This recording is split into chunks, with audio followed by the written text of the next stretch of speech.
नमस्कार दोस्तों, सिने स्टॉक्स के यूट्यूब चैनल में एक बार फिर से आप सभी का बहुत बहुत स्वागत है। और आज हमें निफ्टी की क्लोजिंग मिली है 24,951 पे, यानी लगभग 93 पॉइंट यहाँ पे ऊपर। वही बैंक निफ्टी को देखते हो तो 54 पॉइंट ऊपर, यानी लगभग यहाँ पे बैंक निफ्टी कल परसों तरसों से फ्लैट है। लेकिन निफ्टी को आपको 93 पॉइंट दिख तो जरूर रहा है, लेकिन ये भी 3 दिनों से क्या है, फ्लैट ही है। देखोगे आप कैसे एक जोन में ये कारोबार करिए, 3 दिनों का जोन है। आप देखो यहाँ 3 दिनों से मार्केट क्या कर रही है, एक जोन में यहाँ पे कामकाज करती हुई नजर आ रही है। तो देखो यहाँ पे अगर आप निफ्टी को देखोगे तो निफ्टी की कल है क्या है, एक्सपायरी है। तो कल का दिन बड़ा ही क्रूशियल हो सकता है। आज बैंक निफ्टी का दिन भी क्रूशियल हो सकता था, लेकिन कुछ हुआ नहीं। तो बैंक निफ्टी में आज कुछ मिला नहीं, जो भी लोग गए वहां लॉसेज हुए। लेकिन हमने क्या किया, हमने भी आज लॉस बुक किया। बैंक निफ्टी में क्लियर कट बता रखा है क्या था हमारा स्ट्रेटेजी, कब लॉस बुक किया, क्या गलतियां की, वहां क्लियर कट बता दिया। ऐसा नहीं कि रोज प्रॉफिट बनाएंगे, लॉस जरूर करते हैं हम, लेकिन हमारा एसएल फिक्स होता है। हम एसएल में निकल जाते हैं और हम दोबारा ट्रेड करने का प्लान नहीं करते। बैक टू बैक ट्रेड करने से, रिकवरी करने का, मार्केट से बदला लेने का, ये सब नहीं सोचते। डिसिप्लिन पे काम करते हैं। डिसिप्लिन का एक वीडियो, साइकोलॉजी का, ऑप्शन साइकोलॉजी का एक वीडियो जल्दी रिलीज करूंगा। उसके लिए टारगेट ये है कि 50 लाइक यहां आपको करने पड़ेंगे। ओनली 50 लाइक, 50 के नहीं कह रहा हूं, 50 लाइक कह रहा हूं। 50 लाइक कर दोगे आप तो फिर हम लोग क्या करेंगे, एक साइकोलॉजी का वीडियो रिलीज करेंगे आप सभी के लिए, जो आप सभी के लिए हेल्प करेगा। चलो यहाँ पे देखते हैं 5 मिनट के टाइम फ्रेम। ये तो आपको दिखा रहा हूं मैं 3 दिनों का टाइम फ्रेम है। 3 दिनों से 5 मिनट के टाइम फ्रेम में यहाँ पे मार्केट ऐसे अटकी हुई है। अब यहाँ पे थोड़ा सा मैं एक्सपेंड करता हूँ चार्ट को, फिर आपको इजिली क्लियर हो जाएगा कि मार्केट ने आके देखो, मार्केट ने एक ट्रेंड लाइन बना लिया, सुबह से ही ट्रेंड लाइन बना लिया और स्कैल्पिंग होता रहा है। यहाँ पे कुछ खास हुआ नहीं, ऐसा नहीं आप कह सकते कि बड़ा यहाँ पे कुछ हुआ है। अब सुबह मार्केट खुलती है इसी जोन पे, फिर यहाँ से ऊपर, फिर नीचे, फिर ऊपर, फिर नीचे। जैसे एक मान लो एक ट्रेंड लाइन पकड़ लिया, उसी ट्रेंड लाइन पे चलती जा रही है। तो अब यहाँ से यहाँ बाई भी कर लोगे तो कुछ पॉइंट आपको मिलते हुए नजर आएंगे नहीं। यानी 900 से गई है 980 तक टोटल। यहाँ पे आप देखोगे 980, 920 से 900, यानी 60 पॉइंट। यहाँ से वहां तक जाओगे तो 60 पॉइंट।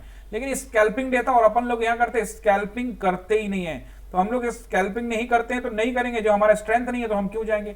और स्कैल्पिंग का कुछ नियम है, उसको पालन जब तक नहीं करोगे स्कैल्पिंग सही नहीं होता है। स्कैल्पिंग का नियम के बारे में बात करें तो स्कैल्पिंग में क्या है कि क्विक मूव करना होता है। क्विक निकलो, quick exit, quick entry. Entry जल्दी करना पड़ेगा और एग्जिट भी यहाँ पे जल्दी करना पड़ेगा। अगर यहाँ पे आपने एग्जिट में देर कर दिया तो आपको यहाँ पे क्या होगा, बहुत भारी नुकसान का सामना करना पड़ सकता है। तो इसलिए आपको क्या करना है, ये ध्यान रखना है कि अगर आप स्कैल्पिंग कर रहे हो तो आपका जो एसएल होगा वो बहुत छोटा होगा। अगर आपने ज्यादा बड़ा एसएल ले लिया तो वहां पे क्या हो सकता है, आपको यहाँ पे नुकसान हो सकता है। तो आपको इतनी बातों का ध्यान रखना है।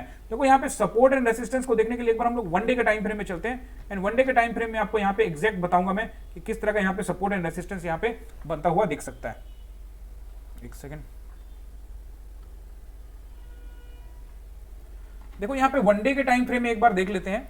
1 डे के टाइम फ्रेम में देखते हैं तो मुझे लग रहा है यहाँ पे मार्केट आपको दिख रही है 51,500, सॉरी ये तो बैंक निफ्टी का ये रहा, तो 24,951। तो ऊपर याद रखिएगा ये एक इंपॉर्टेंट नंबर है। वापस मैं आपको बता रहा हूं ये एक इंपॉर्टेंट नंबर है। और ये इंपॉर्टेंट नंबर क्या है, इंपॉर्टेंट नंबर है, आप सभी को पता है 25,000 ये नंबर है। अगर मार्केट इसके ऊपर में, याद रखिएगा, अगर मार्केट ऊपर गैप अप ओपन हो जाती है तो याद तुरंत नहीं जाना है, क्योंकि यहां पे एक लॉजिकल रेसिस्टेंस है।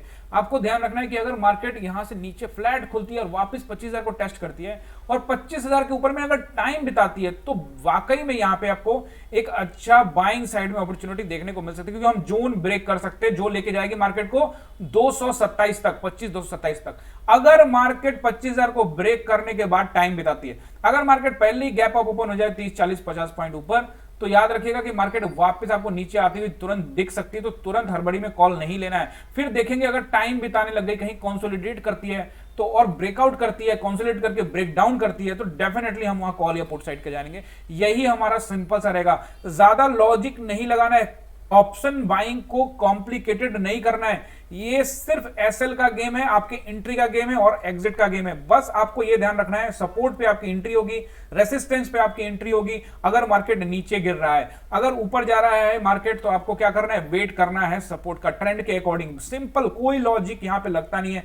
आप पीसीआर लगाओगे, आप ऑप्शन चेन देखोगे, आप इंडिकेटर्स लगाओगे, पता नहीं बॉलिंजर बैंड लगाओगे, एमएससीडी लगाओगे, 5 डेमा लगाओगे, व्हाटएवर जो भी आप लगाओगे उसका कोई खास फायदा नहीं होता है आप लोगों को, मुझे पता है। तभी आप लोग इधर उधर भटकते रहते हो। तो सिंपल सा एक ही चीज पर आओ, कहीं भटकने की जरूरत नहीं। इधर जाओ उधर जाओ, ये इंडिकेटर वो फॉर्मूला छोड़ो, इन सब चीजों को सिंपली चार्ट को देखो। चार्ट आपको सब कुछ बताएगा। अगर चार्ट 25,000 के ऊपर चला जाता है, वो राउंड नंबर है, वहां पे सेलर्स बैठे हैं, वो डर सकते हैं, डरने के बाद मार्केट में कवरिंग करेंगे, कवरिंग करने से वो वहां पे आपको वहां पे कवर करेंगे अपने पोजीशंस को, तो वहां से 200-250 पॉइंट की उछाल भी देखने को मिल सकता है। ये निफ्टी के बारे में बोल रहा हूं, यहाँ पे क्विक मूव आपको 100-125 पॉइंट का यहाँ पे मिल सकता है।